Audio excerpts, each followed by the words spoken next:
لله رب العالمين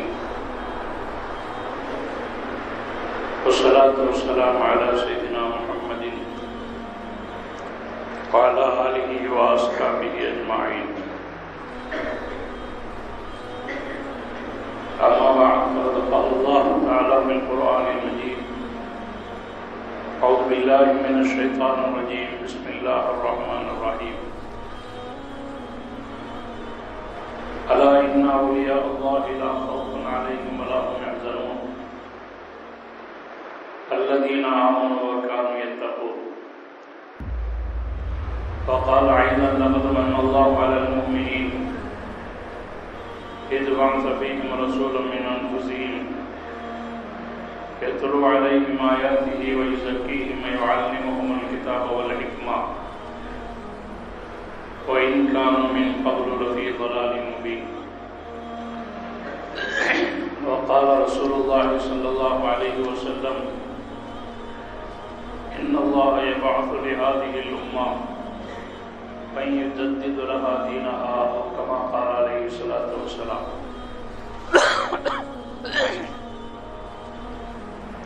அளவிலா அருளும் நிகழிலா அன்பும் கொண்ட ஒப்பற்ற இறைவனுக்கே ஒப்பில்லா புகழனையும் ஸலாத்தும் ஸலாமும் சங்கையும் கண்ணியமும் பொருந்திய காத்தமுன் நபி முஹம்மது ரசூலுல்லாஹ் ஸல்லல்லாஹு அலைஹி வஸல்லம் அவர்களின் மீதும்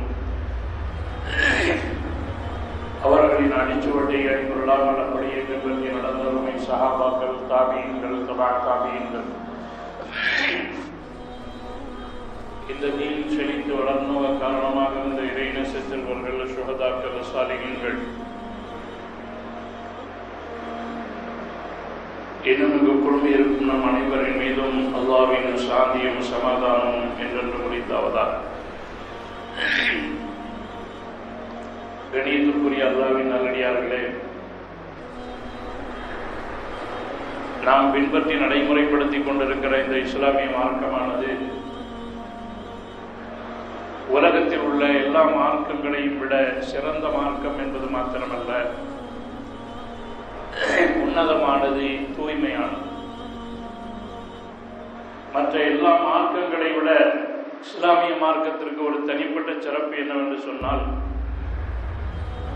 அது ஒரு பரிசுத்தமான ஒரு மார்க்கம் என்று நம்மால் அறியப்பட்டிருக்கிறது. எனவே இது பரிசுத்த மார்க்கமாக இருக்கிறது என்பதின் காரணமாகத்தான்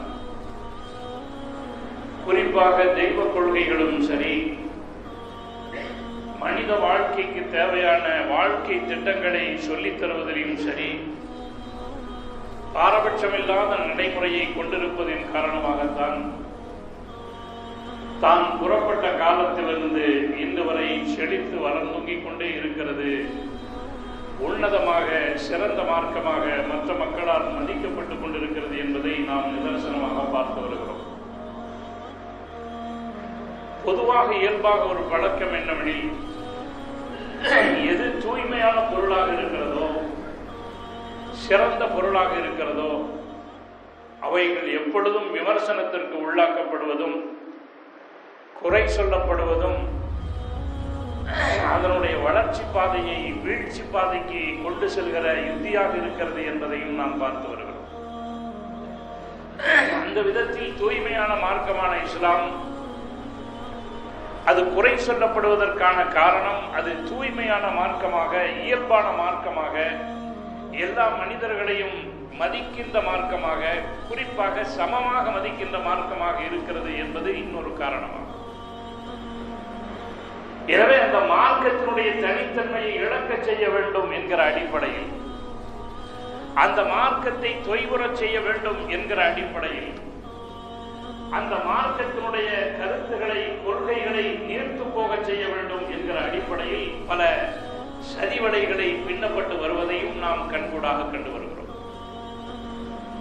பொதுவாக உலகத்திலே பல மார்க்கங்கள் இருந்தாலும் கூட அவைகளெல்லாம் வளர்ந்து கொண்டிருப்பதையும் வாழ்ந்து கொண்டிருப்பதையும் பின்பற்றப்பட்டுக் கொண்டிருப்பதையும் நாம் பார்த்து கொண்டிருக்கிறோம். எல்லா மார்க்கங்களும், எல்லா மார்க்கத்தில் வசிக்கக்கூடியவர்களும் ஒருவருக்கொருவர் சகோதர மனப்பான்மையோடு வாழ்ந்து கொண்டிருக்கிறார்கள். அப்படித்தான் வாழ வேண்டும் என்று எல்லா மார்க்கங்களும் போதிக்கிறது. மார்க்கத்தில் இருக்கிற சட்டத்தை இன்னொரு மார்க்கம் குறை சொல்வதில்லை, இன்னொரு மார்க்கத்தில் இருக்கிற சட்டங்கள் இன்னொரு மார்க்கத்தை குறை சொல்வதில்லை. இப்படித்தான் இயல்பாக சென்று கொண்டிருக்கும். ஆனால் இஸ்லாமிய மார்க்கத்தை பார்த்து குறிவைத்த சில தவறான பிரச்சாரங்கள் செய்யப்படுகிறது, தப்பான பிரச்சாரங்கள் செய்யப்படுகிறது. அந்த மார்க்கத்தை வீழ்த்த வேண்டும் என்று பல்வேறு முயற்சிகள் செய்யப்படுகிற அந்த தோரணையில் எப்படியாவது யாராலும் தகர்க்க முடியாத ஒரு சட்டத்தை கொண்டிருக்கிறது என்று சொன்னால் அது இஸ்லாமிய மார்க்கம் மாத்திரம்தான்.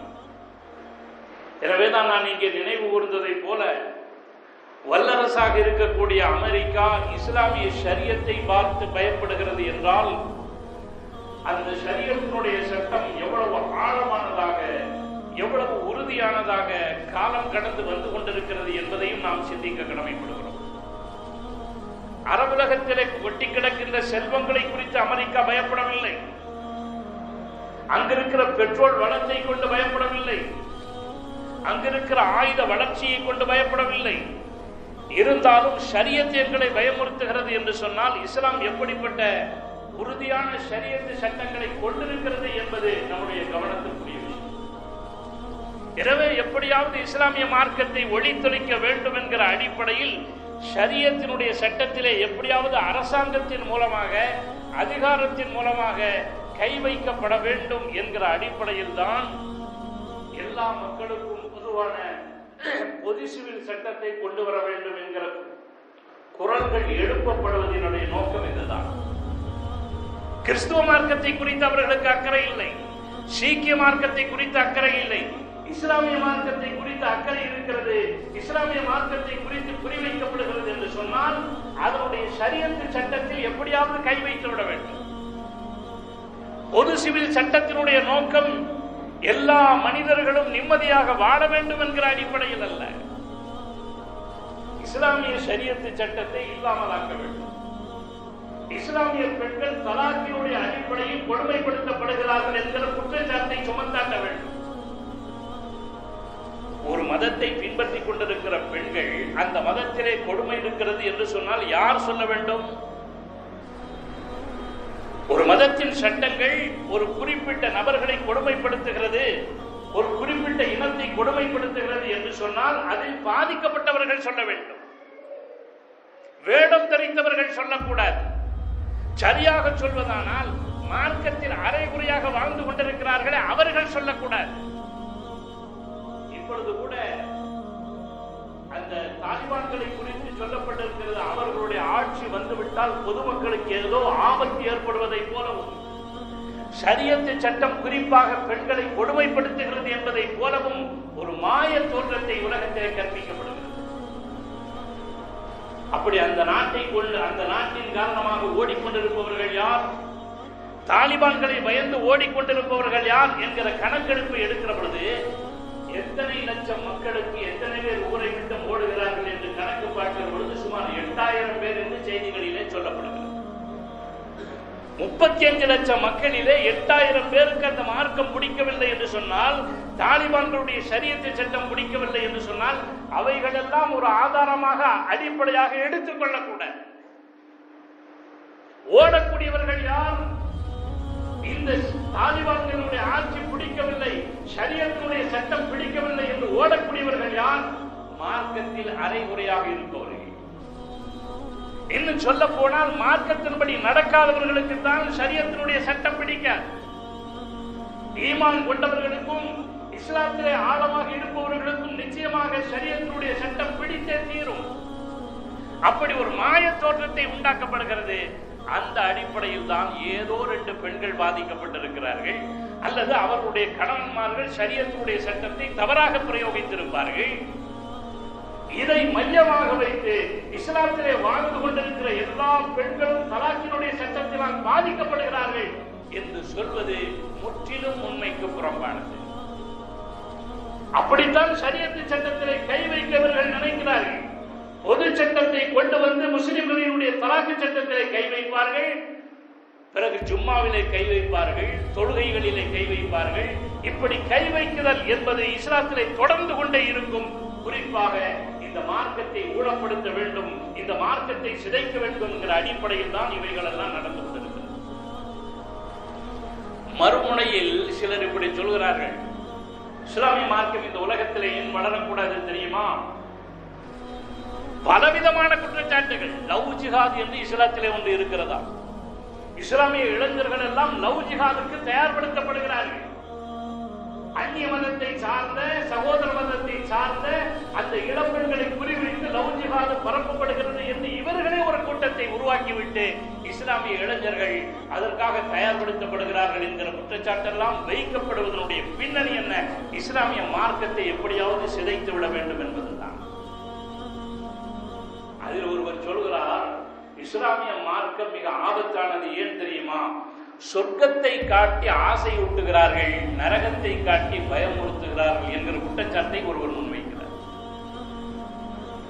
சொர்க்கத்தை கொண்டு இது ஆசை காட்டுகிறது. அப்படியானால் பணத்தை கொடுத்து கொள்கைகளுக்கு இழுப்பதை போல் ஒரு மாய தோற்றம் இஸ்லாத்தில் இருக்கிறது என்று சொல்கிறார்கள். அப்படியானால் மற்ற மதங்களுடைய சட்டங்களை நாம் எடுத்து வைப்போமே, ஆனால் எவைகளை எல்லாம் எடுத்து வைக்க வேண்டும். கண்ணியத்துக்குள் நாம் சிந்தித்து பார்க்க கடமைப்பட்டிருக்கிறோம். இப்படிப்பட்ட உப்பு சப்பில்லாத குற்றங்கள் எல்லாம் ஏன் சொல்லப்படுகிறது இஸ்லாத்தின் மேல் என்று சொன்னால், அதனுடைய தூய்மைக்கு களங்கம் விளைவிக்க வேண்டும் என்கிற அடிப்படையில் தான் தோன்றிய காலகட்டத்திலிருந்து இன்று வரை அந்த நடைமுறைகள் தொடர்ந்து நடைபெற்றுக் கொண்டிருக்கிறது என்பதை பார்க்கிறோம். இது இஸ்லாத்திற்கு ஒன்றும் இந்த காலகட்டத்தில் புதிது அல்ல. இஸ்லாம் புறப்பட்ட காலத்திலிருந்து எந்த நபிமார்களின் வழியாக, எந்த காலங்களின் வழியாக, எந்த சமூகத்தினுடைய வழியாக, எந்த வேதங்களின் வழியாக, எந்த வரலாற்றின் வழியாக எல்லாம் பயணித்து வந்திருக்கிறதோ அங்கெல்லாம் நீங்கள் பாருங்கள், இஸ்லாம் ஆரம்ப காலகட்டத்தில் செழித்து இருப்பதும் பின் அசல் தோற்றத்தை விட்டு கொஞ்சம் கொஞ்சமாக இஸ்லாத்திலே இடைச்செருகல்கள் இழுப்பதையும் நீங்கள் பார்த்து கொண்டிருக்கிறோம். நபிமார்களினுடைய வருகையினுடைய நோக்கம் என்ன என்பதை நீங்கள் இஸ்லாமிய வரலாற்றிலே புரட்டி பாருங்கள். ஆதம் அலைஹிஸ்ஸலாம் அவர்கள் இஸ்லாத்தை அறிமுகப்படுத்தினார்கள்.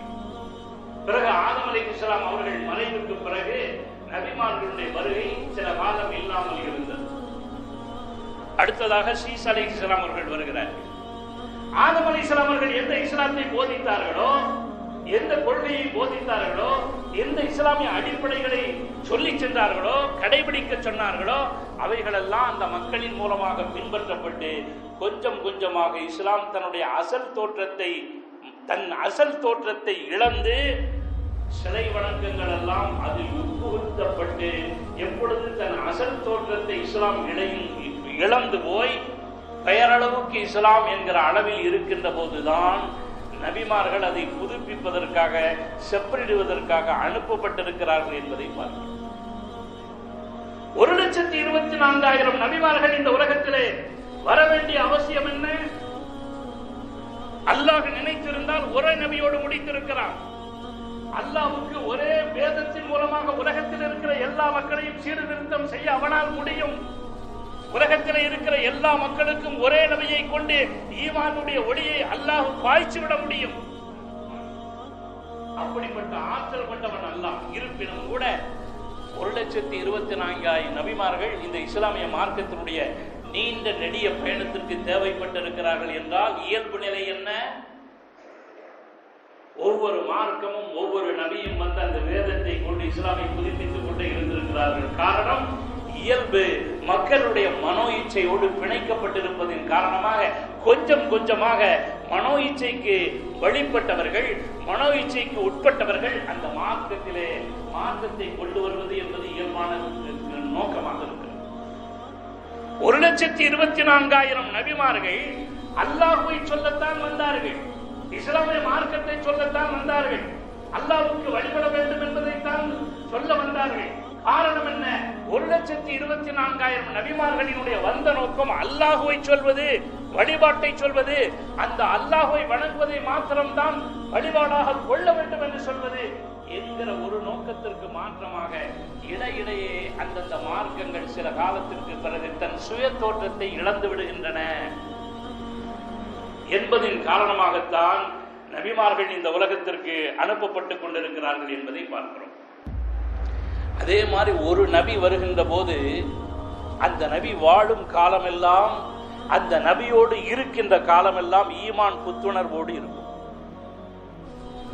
நீங்கள் பார்க்கலாம், ஹக்கீமி திர்மிதி ரஹ்மத்துல்லாஹி அலைஹி அவர்கள், நீங்கள் எண்ணறைந்த ஹதீஸ்களிலே பார்க்கலாம், பெருமானார் ஸல்லல்லாஹு அலைஹி வஸல்லம் அவர்கள் சொல்லுவார்கள், மனிதர்களில் சிறந்தவர்கள் யார், அதிகமான கூலி கொடுக்கப்படுபவர்கள் யார், சிறந்தவர்கள் யார் என்கிற கேள்வியை பெருமானார் ஸல்லல்லாஹு அலைஹி வஸல்லம் அவர்கள் தன்னுடைய தோழர்களுக்கு விடுக்கின்ற பொழுது தோழர்கள் சொன்ன பதில் என்ன? நாங்கள் தான் சிறந்தவர்கள். இஸ்லாமிய அடிப்படையில் சஹாபாக்களை விட சிறந்தவர்கள் யாரும் இல்லை. காரணம், நபியோடு அவர்கள் தொடர்பு கொண்டிருக்கிறார்கள், நபியை கண்ணால் பார்த்தவர்கள், நபியை கொண்டு ஈமான் கொண்டவர்கள். அவர்களை விட சிறந்த மனிதர்கள் இந்த உலகத்தில் யாரும் இல்லை, நன்மைகள் பெறுவதிலும் கூட. இருப்பினும் கூட பெருமானார் ஸல்லல்லாஹு அலைஹி வஸல்லம் அவர்கள் என்ன சொன்னார்கள்? பின்னால் ஒரு காலம் வரும், பின்னால் ஒரு காலம் வரும், அந்த காலகட்டத்தில் என்னை பார்க்காதவர்கள் இருப்பார்கள், நான் கொண்டு வந்த வேதத்தை மாத்திரமே நம்பி அவர்கள் என்னை கொண்டு ஈமான் கொள்வார்கள். குழப்பமான அந்த காலகட்டத்தில், பாவங்கள் பெருத்தெடுத்து ஓடக்கூடிய அந்த காலகட்டத்தில் என்னை பார்க்காமல் ஈமான் கொள்ளக்கூடியவர்கள், என்னை பார்க்காமல் நான் சொன்ன கருத்துக்களை நம்பக்கூடியவர்கள் இருக்கிறார்களே, அவர்கள் உங்களை விட சிறந்தவர்கள், உங்களை விட அதிகமான நன்மையை பெறக்கூடியவர்கள் என்று பெருமானார் ஸல்லல்லாஹு அலைஹி வஸல்லம் அவர்கள் சொன்னதினுடைய காரணம் என்ன? அந்த காலத்திற்கும் இந்த காலத்திற்கும் நீண்ட நெடிய தொடர்பு விழுந்து விடுவதின் காரணமாக இஸ்லாம் தன்னுடைய சுய தோற்றத்தை இழந்து விடுகிறது. நாம் வரலாற்றிலே கேள்விப்படுகிறோமா இல்லையா? ஹந்தலா என்று ஒரு சஹாபி, நாயகம் ஸல்லல்லாஹு அலைஹி வஸல்லம் அவர்களின் மீது ஈமான் கொண்ட ஒரு சஹாபி. அவர் தெருவிலே செல்லுகின்ற பொழுது இப்படி கத்திக்கொண்டே சென்றார், ஹந்தலா முனாஃபிக்காகி விட்டான், ஹந்தலா முனாஃபிக்காகி விட்டான். இடையில் ஒரு தோழர் சந்தித்தார், நீங்கள் நாயகத் தோழராயிட்டே, நாயகத்தின் மீது நம்பிக்கை கொண்ட நபராயிட்டே, நீங்கள் முனாஃபிக்காகி விட்டேன், முனாஃபிக்காகி விட்டேன் என்று தெருவிலே சொல்லிக் கொண்டு திரிவதனுடைய நோக்கம் என்ன? ஏன் அப்படி சொல்கிறீர்கள் என்று கேட்டபோது ஹந்தலா ரலியல்லாஹு தஆலா அன்ஹு அவர்கள் சொன்ன பதில் என்ன தெரியுமா? நாயகத்திற்கு முன்னாடி உட்காருகிற பொழுது நிலைமை ஒரு மாதிரி இருக்கிறது. பெருமானார் அல்லாஹ்வை பற்றி சொல்லுகிற போது, மறுமையை பற்றி சொல்லுகிற பொழுது, நரகத்தை பற்றி சொல்லுகிற பொழுது, இன்ன பிற தண்டனைகளை சொல்லுகிற பொழுது, சொர்க்கத்தை நேரே பார்ப்பதை போல, நரகத்தை நேரே பார்ப்பதை போல இருக்கிறது. பேசினா அப்படித்தான் இருக்கும். இன்னொரு காரணம், பெருமானாரோடு சகவாசம் கொண்டிருக்கிற பொழுது அந்த நபியினுடைய ஈமானிய தாக்கம் சுற்றி இருக்கிறவர்களுக்கெல்லாம், சுற்றி இருக்கிற காலத்திற்கெல்லாம் நிச்சயமாக ஏற்படும். எனவே பெருமானாரினுடைய சபைக்கு முன்னால் உட்கார்ந்து இருக்கிற பொழுது சொர்க்கத்தையும் நரகத்தையும் நேராக பார்ப்பதை போல இருக்கிறது. வீட்டுக்கு சென்று மனைவி மக்களோடு இருக்கிற பொழுது நிலைமை மாறி போய் விடுகிறது. அங்கிருக்கின்ற பொழுது ஒரு நிலைமை வேறு, இங்கிருக்கின்ற பொழுது நிலைமை வேறு. எனவே நான் முனாஃபிக்காகி விட்டேன். அப்ப முனாஃபிக்னா என்ன அர்த்தம்? அங்க ஒரு மாதிரி இருக்கிறது, இங்க ஒரு மாதிரி இருக்கிறது என்கிற யதார்த்தத்தை சொன்னார்கள். அப்படி பார்த்தா ஹந்தலா ரலியல்லாஹு தஆலா அன்ஹு அவர்கள் சொன்னபடி பார்த்தா நம்ம எல்லாமே முனாஃபிக்கா தான் இருப்போம். ஏன்னா நமக்கு பள்ளிவாசல் இருக்கும்போதும் அதே நினைப்பு தான் இருக்கு. வீட்டிலே இருக்கின்ற பொழுது என்ன நினைப்பு இருக்கிறதோ அதே நினைப்பு தான் தக்பீர் கட்டி இமாமுக்கு பின்னால் நிற்கிற பொழுதும் அப்படித்தான் இருக்கிறது. காரணம் என்ன? நபியை விட்டு வெறு தூரம் நாம் நகர்ந்து விட்டு வந்து விட்டோம். புனிதமிக்கவர்கள் இந்த உலகத்தில் மிக குறைவானவர்களாக வாழுகிறார்கள் என்கிற அடிப்படையில் ஹக்கீமி திர்மிதி ரஹ்மத்துல்லாஹி அலைஹி அவர்கள் வயது கடந்த காலகட்டத்திலே ஒரு எண்ணம் அவர்களுக்கு ஏற்படுது. சின்ன வயசுல, அவங்க வாலிப வயசுல ரொம்ப அழகா இருந்தாங்க. அப்போ ஒரு இளம் பெண் இவர்களுடைய அழகை பார்த்து தவறாக அழைக்கின்ற பொழுது அந்த தவறிலிருந்து தப்பித்து விட்டார்கள். வயசான காலத்துல ஒரு எண்ணம் வந்துச்சு, இப்படி வாலிபத்துல கிடைச்ச சான்ஸை வேஸ்ட் பண்ணிட்டோமோ, ஒன்னும் தெரியாமல் இருந்து விட்டோமோ என்கிற எண்ணம் ஏற்படுகிற பொழுது உடனே தௌபா செய்து விட்டு தூங்கி விட்டார்கள். ஸல்லல்லாஹு அலைஹி வஸல்லம் அவர்கள் அந்த இரவிலே கனவிலே வந்து சொன்னார்கள், ஹக்கீமி திர்மிதி, உன்னை சொல்லி குற்றமில்லை, காரணம் நீ வாழுகின்ற காலகட்டம் அப்படி இருக்கிறது. என்னுடைய காலகட்டத்திலிருந்து உன்னுடைய காலகட்டம் வெகு தூரம் நகர்ந்து வந்திருக்கிறது. பாவத்தினுடைய தாக்கம் அதிகமாக இருக்கிறது. இஸ்லாம் தன்னுடைய சுய தோற்றத்தை இழந்திருக்கிறது என்பதைத்தான் ஸல்லல்லாஹு அலைஹி வஸல்லம் அவர்கள் அப்படி சொன்னார். அப்ப இதிலிருந்து நாம் என்ன பார்க்கிறோம் என்றால், சஹாபாக்கள் பெற்ற ஈமானின் தன்மை நம்மிடத்திலே இல்லை. சஹாபாக்களுக்கு எவ்வளவு பற்று இருந்ததோ அவ்வளவு இல்லை என்று சொன்னால் வெகு தூரம் நாம் நகர்ந்து வந்திருக்கிறோம் என்பதிலிருந்து என்ன தெரிகிறது? இஸ்லாம் வெகு தூரம் நடந்து வருகிற போது கொஞ்சம் கொஞ்சமாக அந்த சுய தோற்றத்தை அது இழந்து கொண்டே வருகிறது என்பதை பார்க்கிறோம். அப்படி எப்பொழுதெல்லாம் இஸ்லாம் தன்னுடைய சுய தோற்றத்தை இழக்கிறதோ அப்பொழுதெல்லாம் ஒரு நபியை, அப்பொழுதெல்லாம் ஒரு சீர்திருத்தவாதியை இஸ்லாத்தை புதுப்பிப்பதற்காக அல்லாஹ் அனுப்புகிறார். நாயகம் ஸல்லல்லாஹு அலைஹி வஸல்லம் அவர்கள் சொன்னார்கள், இன்னல்லாஹ யபஅஸு லிஹாதிஹில் உம்மா, அல்லாஹ் தஆலா இந்த உம்மத்திற்கு ஒரு 100 ஆண்டுகளுக்கு ஒரு முறை ஒரு சீர்திருத்தவாதியை அனுப்புவான். மை யுஜத்திது லஹா தீனஹா, அந்த தீனை, அந்த மார்க்கத்தை புதுப்பிப்பதற்கு, குற்றுயிராக கிடக்கிற அந்த மார்க்கத்துக்கு உயிர் கொடுப்பதற்கு, செத்து கிடக்கிற அந்த மார்க்கத்துக்கு புத்துயிர் கொடுப்பதற்கு, புத்துணர்வு செய்வதற்கு என்று அல்லாஹ் ஒரு சீர்திருத்தவாதியை அனுப்புவான் என்று சொன்னார்கள் நாயகம் ஸல்லல்லாஹு அலைஹி வஸல்லம். இஸ்லாத்தினுடைய நீண்ட நெடிய பயணத்தில் நாம் எல்லாம் பார்க்கிறோம். நீங்க ஒண்ணு ரொம்ப தூரம் போக வேண்டிய அவசியம் இல்லை. காபா இப்பொழுது எவ்வளவு பரிசுத்தமாக இருக்கிறது.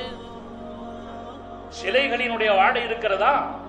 ஜித்தாவுக்கு பக்கத்திலேயே காஃபிர் உள்ளே நுழைய முடியாது. அவன் எவ்வளவு நாட்டினுடைய பிரதமராக இருந்தாலும் சரி, நாட்டினுடைய அதிபதியாக இருந்தாலும் சரி, அரபுலகத்தில் அவன் பிரவேசிக்க வேண்டும் என்று சொன்னால், அரபுலகத்தில் அவன் கால் வைக்க வேண்டும் என்றால் ஈமானிய அந்த தன்மையை பெற்றிருந்தால் தான் நாம் உள்ள நுழைய முடியும். அமெரிக்க பிரதமராகட்டும், வேறு எந்த நாட்டினுடைய பிரதமராகட்டும், அரபு நாட்டினுடைய எல்லையில் கால் வைக்க அனுமதி இல்லை. காரணம் என்ன? அவனுக்கு ஈமான் இல்லை. அப்படிப்பட்ட புனித நகரமாக இருக்கிற காபா பெருமானார் ஸல்லல்லாஹு அலைஹி வஸல்லம் அவர்கள் வருவதற்கு முன்னால் எப்படி இருந்தது? நிர்வாணமாக அந்த காபாவை சுற்றி கொண்டிருந்தார்கள். அது வணக்கமாக ஏற்றுக்கொள்ளப்பட்டிருந்தது. தூய்மையான இறைவனை மாத்திரமே வணங்கக்கூடிய அந்த காபா 360 சிலைகளால் நிரப்பப்பட்டிருந்தது என்கிற வரலாற்றை படிக்கிறோமே. அப்படியானால் என்ன பொருள்? நபிமார்களினுடைய வருகை நீண்டிருப்பதின் காரணமாக இடையிலே அந்த மார்க்கம் தன்னுடைய அசல் தோற்றத்தை இழந்து விடுகிறது.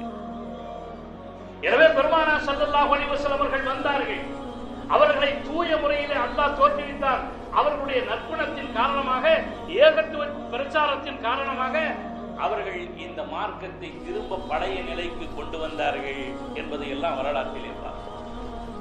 பெருமானார் ஸல்லல்லாஹு அலைஹி வஸல்லம் அவர்கள் சென்றதற்கு பின்னர் சஹாபாக்களுடைய காலம், அதற்கு பிறகு இறைநேசர்களுடைய காலம், இப்படி பல்வேறு நாடுகளிலே இஸ்லாம் பரவி இருக்கிறது. இஸ்லாம் எப்பொழுதெல்லாம் தன் ஒளியை இழக்க ஆரம்பிக்கிறதோ அங்கெல்லாம் நீங்கள் வரலாற்றை எடுத்து பாருங்கள். ஒன்று இறைநேச செல்வர்கள் இருப்பார்கள், அல்லது உலமாக்கள் இருப்பார்கள், அல்லது மிகப்பெரிய சீர்திருத்தவாதிகள் இருப்பார்கள்.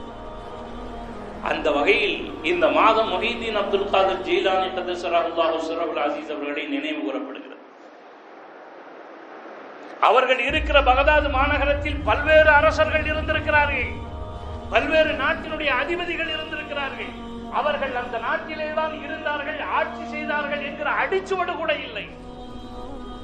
ஆனால் பகதாது மாநகரிலே ஒரு ஃபக்கீராக வாழ்ந்தவர்கள், இறைநேச செல்வராக ஒரு உலமா என்கிற ஸ்தானத்திலே வாழ்ந்த அந்த இறைநேச செல்வர் உலகமெல்லாம் அவர்கள் அணியப்பட்டிருக்கிறார்கள்.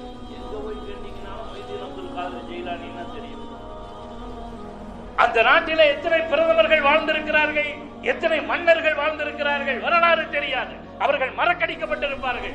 ஆனால் உலகத்தில் எந்த மூலையில் நீங்கள் சென்று ஒரு இந்து பெருமகனாரிடத்தில் கேட்டாலும் கூட அவர்கள் முஹிதீன் அப்துல் காதிர் ஜீலானி என்று சொன்னால் அந்த வரலாற்றை சொல்லிவிடுவார்கள். அவர்களின் பிறந்த காலம் பகதாது மாநகரம் முஸ்லிம்கள் நிறைந்து வாழ்ந்து கொண்டிருந்தார்கள். எங்கு பார்த்தாலும் ஆன்மீக மனம் கமழ்ந்து கொண்டிருந்தது. ஆனால் முஸ்லிம்கள் நிறைய இருந்தார்களே தவிர, ஆன்மீகம் நிறைய இருந்ததை தவிர, அது திசை மாறி சென்று கொண்டிருக்கிற காலகட்டமாக அது இருந்தது. நான் சொன்ன அடிப்படையில் இஸ்லாம் தன்னுடைய சுய தோற்றத்தை இழந்து கொண்டிருந்தது. மக்கள் முஸ்லிம்களாக இருந்தார்கள், ஆனால் அவர்களுடைய நம்பிக்கை எல்லாம் அறிவியலின் படி சென்று கொண்டிருந்தது. அறிவியலை வைத்து அல்லாஹ்வுடைய வேதத்தை இடைபடக்கூடிய அளவுக்கு, அறிவியலை வைத்து, ஆய்வை வைத்து பெருமானாரினுடைய வார்த்தையை இடைபடக்கூடிய அளவு. இன்று கூட பெருமானார் ஸல்லல்லாஹு அலைஹி வஸல்லம் ஹதீஸா, குர்ஆனா அல்லது ஆய்வா என்று சொன்னால் ஒரு இறை நம்பிக்கையாளன் எதற்கு முக்கியத்துவம் தர வேண்டும்? அல்லாஹ்வுடைய வார்த்தைகளுக்கு தான். இந்த டாக்டர் இப்படி சொல்றாரு, அந்த அறிவியல் அறிஞர் அப்படி சொல்கிறாரே என்ற சிந்தனை நமக்கு வருகிறது என்று சொன்னாலே என்ன பொருள்? நாம் அல்லாஹ்வுடைய வேதத்தையும் அல்லாஹ்வுடைய மார்க்கத்தையும் அறிவியலோடு எடை போட்டு பார்க்கிறோம். பக்தாது மாநகரத்திலே முஹித்தீன் அப்துல் காதிர் ஜீலானி கத்தஸரஹுல்லாஹு ஸர்ரஹுல் அஸீஸ் அவர்கள் பிறக்கின்ற பொழுது எல்லாம் இஸ்லாமியர்களாக இருந்தார்கள். ஆனால் பெயரளவில் இஸ்லாமியர்களாக இருந்தார்கள். அறிவியலுக்கு முக்கியத்துவம் கொடுக்கக்கூடியவர்களாக இருந்தார்கள்.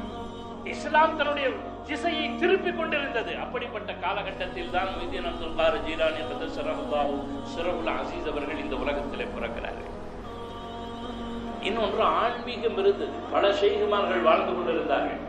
அந்த காலகட்டத்தில் பொதுவாக ஆன்மீகம்னா என்ன, தஸவுஃப்னா என்ன என்றால் இஸ்லாம் என்பது வேறு, ஆன்மீகம் என்பது வேறு என்று நாம் கருதி கொண்டிருக்கிறோம்.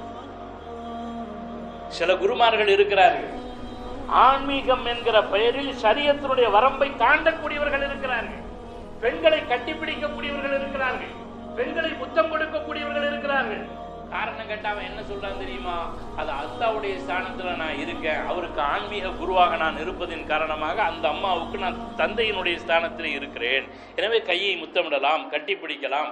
நீங்கள் சகோதர சமுதாயத்திலே பார்க்கலாம், எத்தனையோ பெண் சாமியார்கள் இருக்கிறார்கள், இளம் வயதிலே பெண் சாமியார்கள் இருக்கிறார்கள். அவர்களுக்கு நிறைய இளம் சீடர்கள் இருப்பார்கள். எல்லாம் வந்து கால முத்தம் போடுவான், கட்டிப்பிடிப்பான். காரணம் என்ன? ஆன்மீகத்தினுடைய வட்டத்தில் அவர்கள் வந்து விடுகிறார்கள் என்கிற காரணத்தினால். ஆன்மீக வட்டத்திலே வந்து விடுவதன் காரணமாக தாய் மகனினுடைய உறவு என்று அவர்களாக கற்பித்துக் கொள்கிறார்கள். இஸ்லாத்தில் அப்படி இருக்கிறதா? உலகத்திலே மிகப்பெரிய ஆன்மீகவாதி, சீர்திருத்தவாதி என்று சொன்னால் நபிகள் பெருமானார் ஸல்லல்லாஹு அலைஹி வஸல்லம் அவர்களை விட மிகப்பெரிய ஆன்மீகவாதி இந்த உலகத்திலே யார் இருக்கிறார்கள்? அவருடைய வரலாற்றை பார்க்கிறோம். எந்த பெண்ணினுடைய கையையாவது பெருமானார் தொட்டிருக்கிறார்கள் என்கிற வரலாறு உண்டா? இஸ்லாத்திலே பெண்கள் தன்னை நுழைத்துக் கொள்கிற பொழுதும் கூட பெருமானார் கையிலே ஒரு துணி, அந்த பெண்களினுடைய கையிலே ஒரு துணி. பையத்தை செய்கிற பொழுது அப்படித்தான் இருந்திருக்கிறது. நன்றாக நாம் தெரிந்து கொள்ள கடமைப்பட்டிருக்கிறோம். ஆன்மீக உச்சத்தில் யார் சென்றாலும் சரி, அவர்கள் பெண்களை பார்ப்பதற்கோ தொடுவதற்கோ கட்டிப்பிடிப்பதற்கோ அனுமதி இல்லை என்கிற நிலைப்பாட்டை தூய்மையாக கொண்டிருக்கிற மார்க்கம் இஸ்லாமிய மார்க்கமாக. இன்னொன்னை நீங்க சிந்திக்கணும். ஜனாசா ஆகிவிட்டால் பெருமானார் ஸல்லல்லாஹு அலைஹி வஸல்லம் என்ன சொன்னார்கள்? உங்களுடைய சகோதரர்கள் இறந்து போய்விட்டால் ஜனாசாவை பார்க்க நீங்கள் செல்லுங்கள், அந்த தொழுகைகளிலே கலந்து கொள்ளுங்கள், அந்த ஊர்வலத்திலே நீங்கள் செல்லுங்கள். 2 கீராத்து மலையினுடைய உஹது மலையினுடைய நன்மை இருக்கிறது என்று சொன்னார்களா? இல்லையா? ஒரு வீட்டிலே ஜனாசா ஏற்பட்டு விட்டது என்று சொன்னால் நாம் எல்லாம் செல்கிறோம், பார்த்து விட்டு வருகிறோம். பெண் ஜனாசாவை பார்க்கலாமா? அனுமதி இருக்கிறதா? சகோதர மதத்திற்கும் நம்முடைய மதத்திற்கும் வித்தியாசம் என்ன? ஜனாசா வீட்டிற்கு செல்லலாம், பெண் ஜனாசாவாக இருந்தால் யாரும் பார்க்க கூடாது, அந்நிய ஆண்கள் பார்க்க கூடாது. உயிரோடு இருக்கின்ற பொழுது எந்த ஷரியத்து கடைபிடிக்கப்படுகிறதோ இறந்த பிறகும் கூட அந்த பிணத்திற்கும் அதே மரியாதை தான். என்று சொல்ல போனால் ஒரு கணவன் கூட மனைவியினுடைய உடலை தொட்டு குளிப்பாட்ட இஸ்லாம் அனுமதி கொடுக்கிறது. அந்த அளவுக்கு தன் சுய தோற்றத்தோடு இஸ்லாம் இருக்கிறது. எப்பொழுதெல்லாம் அந்த சுய தோற்றத்திற்கு களங்கம் ஏற்படுகிறதோ அப்பொழுதெல்லாம் இந்த மார்க்கத்தை புதுப்பிக்கக்கூடிய ஆன்மீகவாதிகள் தேவைப்படுகிறார். அந்த அடிப்படையில் முஹித்தீன் அப்துல் காதிர் ஜீலானி கத்தஸரஹுல்லாஹு ஸர்ரஹுல் அஸீஸ் அவர்களை தூய்மையான குடும்பத்திலே அல்லாஹ் உருவாக்கினார். நபியினுடைய பாரம்பரியத்தில் வந்தார்கள். சிறந்த ஒழுக்கமான பெற்றோர்களுக்கு, தீன்படி நடக்கக்கூடிய பெற்றோர்களுக்கு அவர்கள் பிறந்தார்கள். அவர்களுடைய குறையை கேட்டு லட்சக்கணக்கான நபர்கள் இஸ்லாத்திற்கு வந்தார்கள் என்று வரலாறு பதிவு செய்து வைத்திருக்கிறது. எத்தனையோ யூதர்கள் அவர்களுடைய கையை பிடித்து இஸ்லாத்திற்கு வந்திருக்கிறார்கள். அவருடைய உரையை கேட்டு அவருடைய வரலாற்றிலே சொல்லப்பட்டிருக்கிறது. அவர்கள் ஆரம்ப காலத்திலே உபதேசம் செய்கின்ற பொழுது அவர்களுடைய சொற்பொழிவை கேட்பதற்கு சொற்ப கூட்டம் 100 பேர் 150 பேர் வருவார்கள். கொஞ்சம் கொஞ்சமாக கூட்டம் பெருகி ஒரே நேர சொற்பொழிவில் கிட்டத்தட்ட 70,000 பேர் 1,00,000 பேர் அமர்ந்திருப்பார்கள். எந்த அளவுக்கு சொல்லப்படுகிறது? அவங்க முன்னாடி இருக்கிற ஆளு எப்படி பேச்ச கேட்பாரோ அதே மாதிரி 1,00,000வது நபர் கூட்டத்தில் இருக்கிற அதே நபர் அதே சத்தத்தை கேட்பார். கூட்டத்திலே மன்னர்கள் வந்து அமர்ந்திருப்பார்கள். இன்னைக்கு யாராவது ஒரு ஆலிம்சா ஒரு கல்யாணத்துல பேசிட்டு ஒரு மந்திரி வர்றாருன்னா அவர் வர்ற வரைக்கும் ஆலிம்சாவை உட்கார வச்சிருவாங்க. ஏன்னா அவர் வர்றாரு, இவர் வர்றாரு. மார்க்க அறிஞர்களுடைய பேச்சையோ சாமியார்களுடைய பேச்சையோ அமைச்சர்களோ முதலமைச்சர்களோ கேட்க தயாராக இல்லை. அப்படித்தான் சமூகம் வைத்திருக்கிறது. ஆனால் மொஹிதீன் அப்துல் காதர் ஜெயிலானி அந்த நாட்டினுடைய மக்கள், அந்த நாட்டினுடைய மன்னருக்கு முன்னால், அந்த நாட்டினுடைய அமைச்சர்களுக்கு முன்னால் அவர்கள் செய்த குற்றங்களை மேடையிலே உட்கார்ந்து பகிரங்கமாக சாடுவார்கள். அவருடைய ஆட்சி காலத்தில் அந்த மன்னர் தவறான ஒரு அதிகாரியை, லஞ்சம் வாங்கக்கூடிய மார்க்க ஒழுக்கத்தின்படி நடக்காத அதிகாரியை அவர் பொறுப்பிற்கு கொண்டு வந்து விட்டார். மொஹிதீன் அப்துல் காதர் ஜீலானி அவர்கள் தன்னுடைய மேடையிலே, சொற்பொழிவு மேடையிலே, அல்லாஹ்விடம் என்ன பதில் சொல்ல போகிறீர்கள்? அதிகாரம் கையிலே இருக்கிறது என்பதின் காரணமாக, ஆட்சி கையிலே இருக்கிறதன் காரணமாக என்ன வேண்டுமானாலும் செய்வீர்களா என்று அவர்கள் உயர்த்தி பேசிய போது மன்னர் அழுது கொண்டே அந்த அதிகாரியை மாற்றினார் என்று அவருடைய வரலாற்றில் எழுதியிருக்கிறார். அப்படிப்பட்ட மிகப்பெரிய தாக்கத்தை, மிகப்பெரிய மாற்றத்தை தன்னுடைய சொற்பொழிவின் மூலமாக, தன்னுடைய மார்க்க ஒழுக்கத்தின் மூலமாக அவர்கள் உருவாக்கினார். வரலாற்றில் எழுதப்பட்டிருக்கிறது கான கதீருல் கராமா, அதிகமான அற்புதங்கள் அவர்களின் மூலமாக வெளிப்பட்டது. ஒண்ணு வேண்டாம், நமக்கு ஒரு சின்ன அற்புதம் ஏற்பட்டு விட்டது என்று வைத்துக் கொள்ளுங்கள், அந்த அற்புதத்தை வச்சே பிரபலியம் தேடக்கூடிய நபர்களாக நாம் மாறிவிடுவோம். மொஹிதீன் அப்துல் காதர் ஜீலானி அவர்களிடமிருந்து ஏற்பட்ட அற்புதங்கள் மார்க்கத்திற்கு பலன் தரக்கூடியவையாக இருந்திருக்கு. ஒரு கிறிஸ்தவன் வந்தான், உங்க நபி சிறந்தவரா எங்க நபி சிறந்தவரா? ஈசா நபி அவர்கள் செத்த பிணத்தை எழுப்பி இருக்கிறார்கள். ஆனால் முஹம்மது ஸல்லல்லாஹு அலைஹி வஸல்லம் அவர்கள் வாழ்க்கையில ஒரு நபரை கூட எழுப்பியதாக வரலாறு இல்லை. எனவே செத்த பிணத்தை எழுப்பக்கூடிய ஈசா அலைஹிஸ்ஸலாம் அவர்கள் தான் சிறந்தவர்கள். எனவே கிறிஸ்துவ மார்க்கம் தான் சிறந்தது என்று அவன் சொன்னான். மொஹிதீன் அப்துல் காதர் ஜீலானி அவர்கள் சொன்னார்கள், எங்க நபி எழுப்ப வேண்டாம், நான் எழுப்பி காட்டுறவான்ட்டாங்க. வரலாற்றிலே இருக்கிறது. வா கபிர்ஸ்தானுக்கு செல்வோம், நீ யாரை எழுப்ப சொல்கிறாயோ, எந்த பிணத்தை எழுப்ப சொல்கிறாயோ, முகமது நபி அல்ல, அவர்களோடு இருந்த சஹாபாக்கள் அல்ல, அவர்களுடைய உம்மத்தில் இருந்த சாதாரண ஒரு நபராக இருக்கக்கூடிய நான் எழுப்பி காட்டுகிறேன். கபிர்ஸ்தானுக்கு கூட்டு போய் எங்க நேத்து முந்தா நேத்து அதனால எழுப்பி காட்டிடுவாங்களான்னு அவனுக்கு ஒரு பயம். 20 வருடத்திற்கு முன்னால் இறந்து போன ஒரு கவிஞரை எழுப்ப சொன்னார். கும்பி இதிரில்லா, அல்லாஹ்வுடைய ஆற்றலை கொண்டு எழுவாயாக சொன்னோன்னே கபர் வெடிச்ச அந்த கவிஞர் அப்படியே பாடிக்கொண்டே எழுந்தார்.